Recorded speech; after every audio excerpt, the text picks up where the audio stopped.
My girlfriend demanded I kick out my roommate because she thinks he's trans, but I refused, and now she's blowing up my life. I, 22M, have a roommate, let's call him Alex 23M, who moved in about 6 months ago. I honestly never considered that Alex may be trans, not that I would care if he was, but that's not the issue. He is a short guy and probably under 5'5", has a lot facial hair, muscles, and looks a lot like a short Henry Cavill in my opinion. No one I know has ever brought up this idea before. I've had my friends and family at our apartment before. This is really the part that gets to me because my mom is extremely against any gay people, and if she sensed anything was up she would have caused problems right away. Alex and I get along. We're polite but not really friends. He's quiet but super polite, always pays rent on time, helps with chores, and even shares his cooking with me. I appreciate having him around, especially because my last 3 roommates were each their own horror story. The issue came up when my girlfriend, let's call her Sarah 28F, came over one day. Alex was shirtless. To clarify, I forgot to tell Alex that she was coming over, and she noticed the scars on his chest. After that she was quiet and short with me her entire stay there. When she got home, she blew up my phone, asking why I had a female living with me. I was confused and asked what she was on about. She says that she knows that his scars are from top surgery and that he is short, so he has to be trans, and a born female. I tried to explain that even if Alex is trans or a born female that there is no way I'd be attracted to him because to any person who looked at him, you would see a freaking guy. Plus he's respectful and doesn't cause drama like my last roommates, which she knows about. Just to be clear, I honestly still have no idea if Alex is even trans. I googled it, and those scars could be from some other surgery, like heart surgery or gynecomastia. And I really don't have an argument for him being short, but there is a lot of short men. At first Sarah wanted me to just ask Alex if he was trans, which why the heck would I do that, or give her his last name so she can run a background check. I said no to both. Then she said this was a violation of trust and that if I didn't either find out if Alex is trans, and kick him out, or just kick him out that she would have to reevaluate things. Basically threatening to break up. I said I don't do ultimatums and that we're done. Since then, she's been messaging me every single day for over 2 weeks, even after I blocked her on everything because she wouldn't leave me alone, pissed that I wouldn't do this small thing for her. She ranges from, "Are you screwing him?" to "Let's just talk, and why can't you at least give me closure and ask him?" to the most recent her telling our mutual friend about the situation. Our friend wants nothing a part of this shit show. I didn't feel bad at first, but after talking about it online, I've had some people say I should have just asked my roommate if he was indeed trans just to keep the peace, or that I shouldn't have essentially picked my roommate who I've only had for about 6 months over my girlfriend of 5 years. I wonder if I'm being unreasonable. I legitimately do not see how any straight dude could find Alex attractive, personally, but maybe I should have done something just to keep the peace. Edit to answer some questions. Same day, did you break up with her? Yes. During the text conversation we broke up. I always told her I had one rule, that I don't do ultimatums. If she were to say choose so and so or me that I would leave. I put up with a lot of shit verbal and physical, but I don't put up with that kind of bull crap. Ages? I was 17 and she was 22 or 23 when we got together. It's been a long time so I'd have to look back to make sure. But yeah, I was for sure 17. We got together the day I turned 17, our anniversary is my birthday. We couldn't get together before then because of the age of consent in my state, which I get now is really messed up. I don't know if it helps, but we have known each other our entire lives. My mom is her mom's best friend. When my mom worked, I would go over to Sarah's mom's house so I wasn't alone. We started talking and flirting when I was about 15 or 16 but didn't cross any physical lines until I turned 17 because I didn't want her to get arrested. I get that sounds bad. I really do. But at the time I didn't see it as bad. Just in case it is asked, our moms encouraged it. Why would you want to be with someone like that? I don't. I really don't. I didn't realize it was transphobia until some people here talked to me about it. I thought it was just her being jealous. But I get how messed up it is now. Please understand I live in the Bible Belt. I didn't even know trans people existed until I was 16. My personal thoughts is that I don't see a problem with people being trans and transitioning. I think at the end of the day it isn't my business. Is Alex trans? I have no clue. He could be, but he could have also had breast cancer, gyno, heart, lung, or any kind of other surgery. I used a photo from Google because this whole time I personally thought he had gyno or something. But it's not my business. Is Alex safe? I'll talk to him when I get home and then talk to my landlord. I will change my gate code and also have her removed from the allowed guest list and also ask my landlord to not let her in personally. She hasn't been too violent of a person in the past, but I also didn't know she was this insane in the past either. Was there abuse? I feel like this has been kinda implied in some questions. I don't know. Has she insulted me? Yes. Has she been physical? Yes. But nothing crazy. Slapping, pushing, shoving, but never anything like punching or drawing blood. The photo? The photo is not actually Alex. I searched Google for gyno surgery photos and then found a Reddit post talking about it. I used it as a reference for what I mean. Scarring under the chest and around the nipple area. I definitely wouldn't actually post a photo of Alex here, censored or not. I'm sorry for confusion. Why didn't you ask Alex about his scars? I have a few reasons. I personally wouldn't like it if someone asked me. Second, my mom has scars all around her body for different reasons and gets livid if you ask her about them. Third, probably the one that confuses people the most, I didn't really care enough to ask. I was curious but not, I just thought and then went on with my business. Small update, next day, I talked to Alex. I got advice saying to be upfront and tell him what's up completely, hide the trans part, and that I just shouldn't tell him. I don't know if this was the right thing, but I just told him, because once I was face to face with him I couldn't really help but do it. To clarify, I did not ask him about his scars or mention that specifically. I said my ex-girlfriend was under the impression he was a trans person, made sure to say I didn't care if he was or wasn't, and that I broke things off, changed the gate codes, put her on the do not let in list, all that drama. Before even saying anything, he asked if I was okay. Like I said, he is a chill dude. He also not so subtly asked the same questions that a lot of comments asked, essentially if I was in an abusive situation. I told him I don't know, but whatever kind of situation it was, it's over. The thing that really kinda messed with me is that he called me his best friend. I regret not saying we were close in other comments. I realize now we have different definitions of close because he is introverted and I'm not at all. We talked about irrelevant stuff for a while and then the question came up, would you care if I was trans?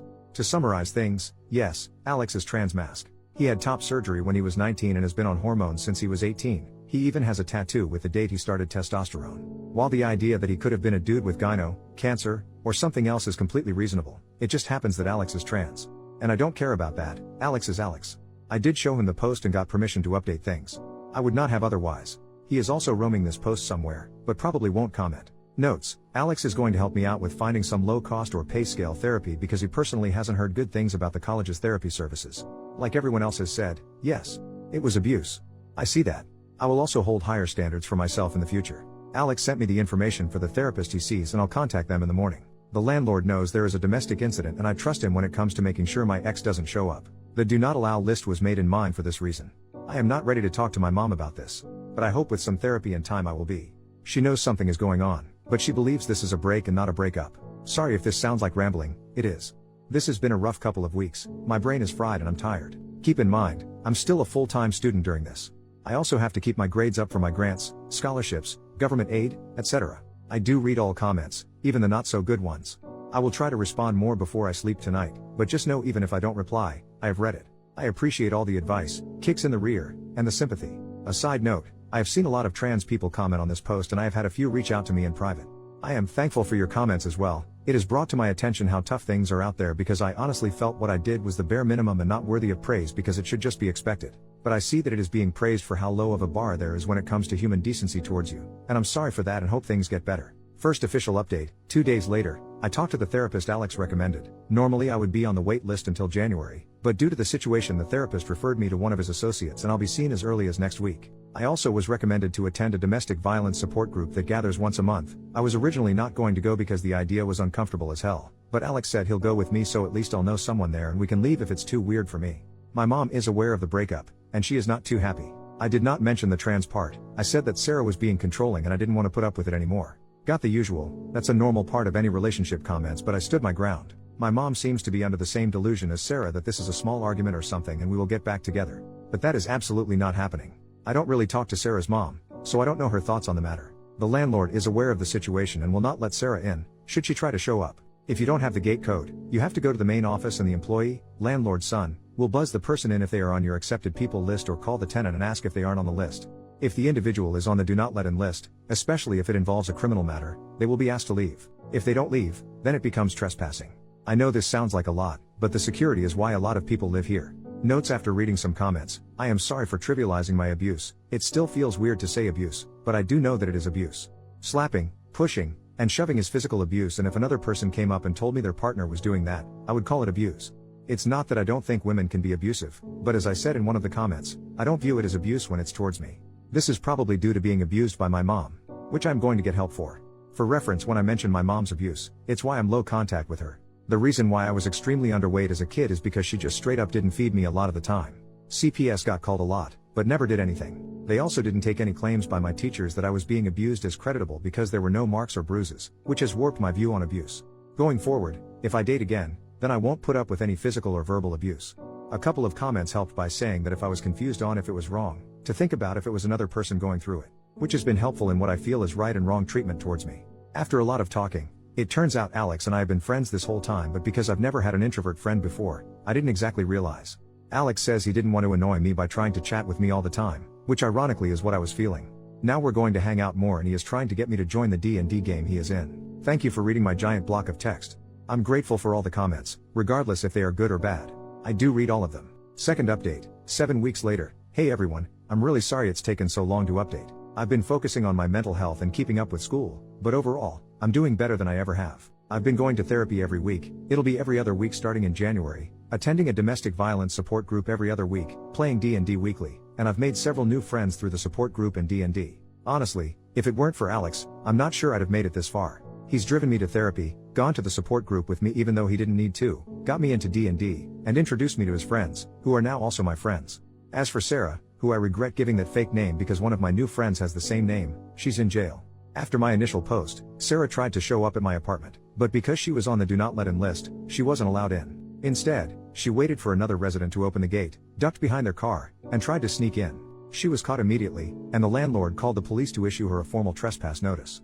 After that, I began the process of getting a PPO, personal protective order. A week later, Sarah was arrested on charges unrelated to my apartment. She was arrested for trespassing, after warning, resisting without violence, and disorderly conduct. She's currently in jail, awaiting her court date. It's likely not going to go well for her since she was already on probation for a second DWI/DUI, and one of the conditions of her probation was to not break the law. How do I know all this?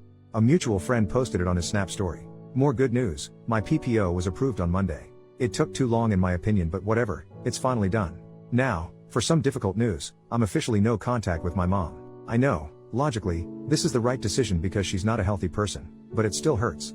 After talking with my therapist and in support group, I realized that my views on healthy relationships and abuse were really warped, especially by my mom. I know some might say it's important to forgive her or at least give her a chance to change, but I just can't. I can't bring myself to forgive her. She neglected me as a child, physically and verbally abused me into adulthood, and even encouraged me to date an adult when I was a minor. After reflecting on everything, I also can't bring myself to say I love her. I realize I only felt that way out of obligation and pity. My mom was taken advantage of when she was a minor, which led to her pregnancy with me, and I do feel bad for her. But instead of seeking help, she chose not to. Now, I'm using her as a reverse moral compass. Whatever she did, I now try to do the opposite. This Christmas, I'm spending time with Alex and his family, which I guess is now also my family. I'm really thankful for the continued support from all of you, and I'll try to provide more updates moving forward.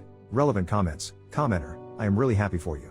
I know this is an odd question, but are you and Alex just friends or? OP. Admittedly, I don't know how to answer this properly and I don't even know if I want to answer it. While almost all of the comments on the initial post were overwhelmingly positive, there were some negative comments who teased that I must like Alex or something. It also felt upsetting because it was implying that I only did the right thing because I must have had feelings or must have been screwing Alex. But on the other hand, I'm not ashamed of Alex and shouldn't let those negative comments control me. I'm just going to say it here, and if anyone says anything disrespectful then I just won't respond. Very recently, as of a few days ago, I am now dating Alex. At first, we joked around about us pretending to get together despite my ex, but then it became less of a joke. Sexuality-wise, I'm not sure where I'm at. I realize now I didn't exactly find my ex attractive romantically or intimately. I mistook platonic, almost familial love for something else, plus I was being pushed to date her from the start. Even after finally having women friends, I really don't find them attractive in that way. The only one who I liked was Alex, which I realize doesn't make me straight, but I'm not sure what to call myself now. I'm taking this one step at a time.